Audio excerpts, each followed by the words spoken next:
Hello there and welcome back to JJ Painting. I am JJ and I feel really low down today. I don't know why that is. There we go, that's a bit better. So today we are going to be talking about, as you can tell, the second book in the series of the Siege of Terra. We're going to be talking about Lost and the Damned. Ooh, I think I have it behind me actually.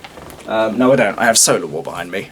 So it's this book here, that's the cover. And obviously we are going to be continuing with our Primaris Ancient pictured here as we do a review of this book. So without further ado, let's crack on! Lost and the Damned is the second book in the Siege of Terra series after Solar War. Following the war in space, we are back on the surface of Terra for the first true land battle on Earth in the series.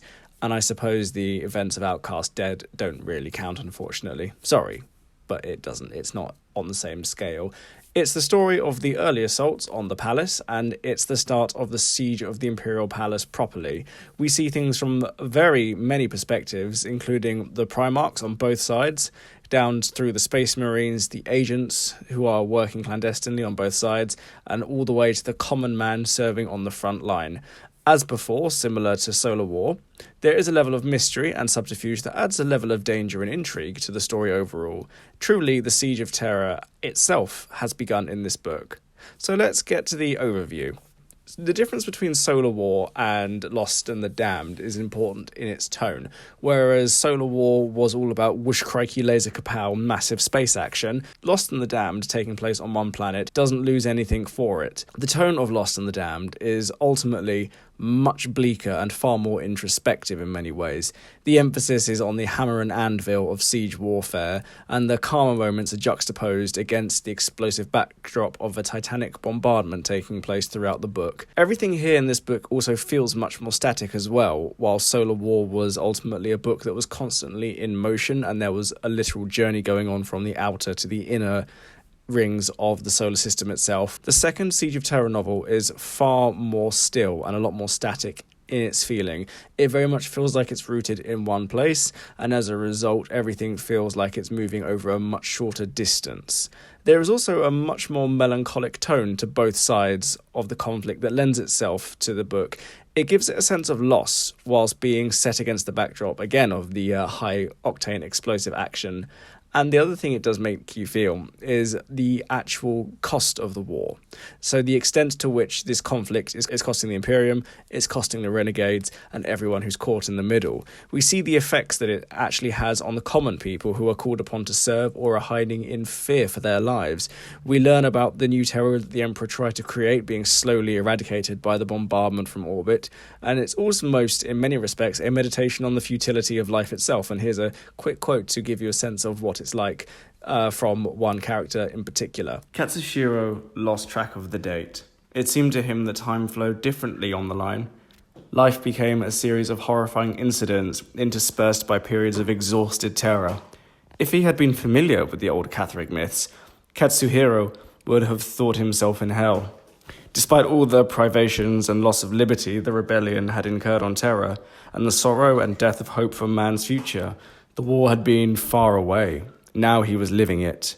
Thus was the pattern of the siege set, until, inevitably, it changed. It does set the tone for what the rest of the war on the ground is likely to be, but also it takes things from a far more broader perspective. Now, the other thing to bear in mind with this is that it makes you feel somewhat sorry for both the defenders and the attackers, seeing things from the perspective from the loyalists fighting to defend Terra, especially those regular people who are not enhanced Space Marines and who are not really even professionals, who are very much conscripts. You get the sense that they've been pulled out of their comfortable lives, and even after spending many years living with the heresy hanging over their heads, now that it has come to them and it's come home, you suddenly realise just how unprepared and ultimately how ill-equipped they are to deal with the situation, but also how poorly prepared they are mentally to face the situation and how insignificant they really do feel. And here's a little quote from the book, just to kind of sum it up very quickly. "What did you think of the Primarch?" asked Katsuhiro, trying to find something positive in the day. Doromek shrugged. "How did he make you feel?" It annoyed Katsuhiro that the question was turned around on him, but he answered anyway. Joy? Awe? That's not all, is it? Come on now, we're all comrades here, be honest. I feel sad, said Katsuhiro uncomfortably, hollow. Insignificant? Katsuhiro nodded. So from this quote, we can see that there's a very clear sense that this is a conflict bigger than ordinary people, that yes, whilst there is a clear sense that there are those Space Marines and those Primarchs who are still fighting on their side, next to them, what is an ordinary human being? What is their purpose in life?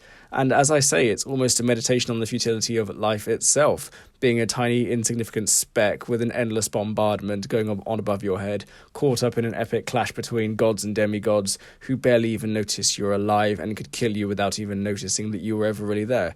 So it's a much bleaker and a much sadder story in some respects as well. But that doesn't stop it from being quite good. There are a lot of strengths to this book. So first of all, we see both sides of the conflict in much greater clarity than we did in the first book. We see the Primarchs who are fighting for the Emperor. We see the unity and purpose of the Defenders, and it's made more interesting by their own personalities coming through. We also see it from the perspective of the traitor Primarchs, who again are united largely behind a more and more distant Horus, and how he has changed and how they have changed and how he has changed has affected the Crusade. And it does give you a moment to think back onto the early books such as False Gods, Galaxy in Flames, and even Flight of the Eisenstein, where we saw the Primarchs and many of the characters in these books before they fell to the powers of chaos, and how different they are. Do they still think they're fighting for the same reasons, or have their minds been so completely warped and changed that they have, without realising it, started fighting for a different reason? And the other thing which is good about this book is that it humanises the Primarchs on both sides, even the demon ones.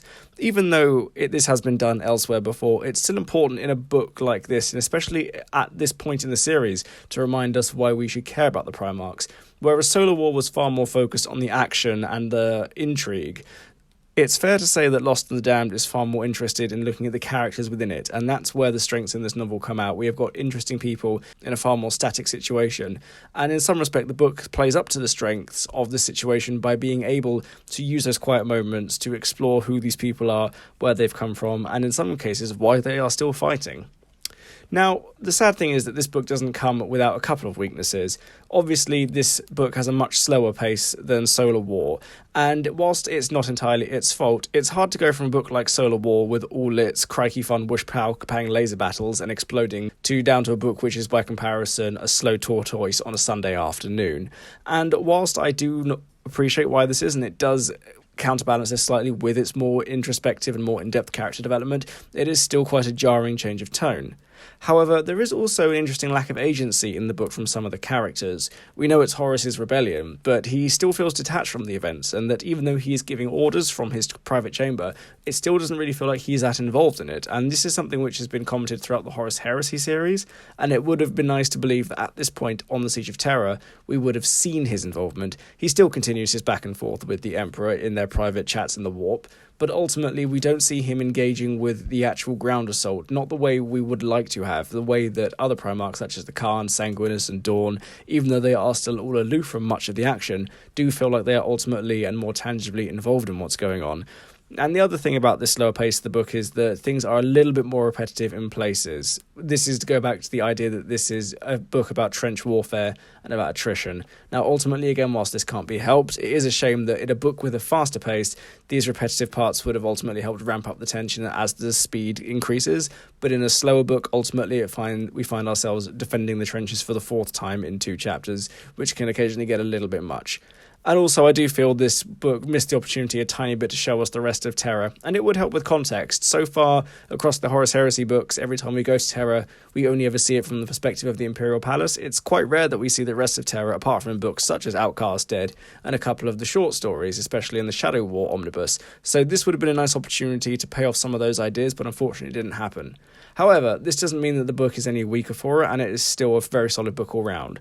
So, to conclude, like I said, it's another solid entry into the Siege of Terra series, as solid as anything built by Rogal Dawn, if we're being completely honest. It does deliver a more rounded view of both sides, and is in-depth enough to be interesting. The human element is a nice, welcome breath of fresh air amongst all the super soldiers, and even though it does take a while to get the payoffs and major plot twists, they are still there, and they are satisfying when they come in. And so I would recommend reading this book. It's a good continuation, and unlike in the Horus Heresy series, where there were books that people did skip out, I think it's fair to say that if you are going to read the Siege of Terra series, every book is going to be a read. Some books you may enjoy more than other ones. I believe this book will be one that people will certainly be enjoying. So there we have it, and the second book in the Siege of Terra series. I thought it was a good book, I quite enjoyed it, and obviously I hope you guys will as well when you get around to reading it. I am trying to leave spoilers out of these reviews because, you know, no one wants to be spoiled, but well worth the read, as I said. And our Primaris Ancient all finished up now. For those of you who are wondering why I chose to do a Primaris model for a Horus Heresy series book, it's just because I wanted to paint something in Imperial Fist colours,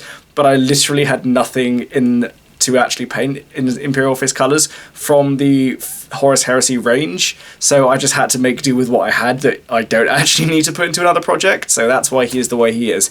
But I appreciate you all very much for watching. Like, subscribe, comment below, all that good YouTube shilly stuff. I post my videos every Wednesday and Friday, as I hope everyone knows by this point. But in any case, thank you all very much for watching, goodbye, and have a lovely day.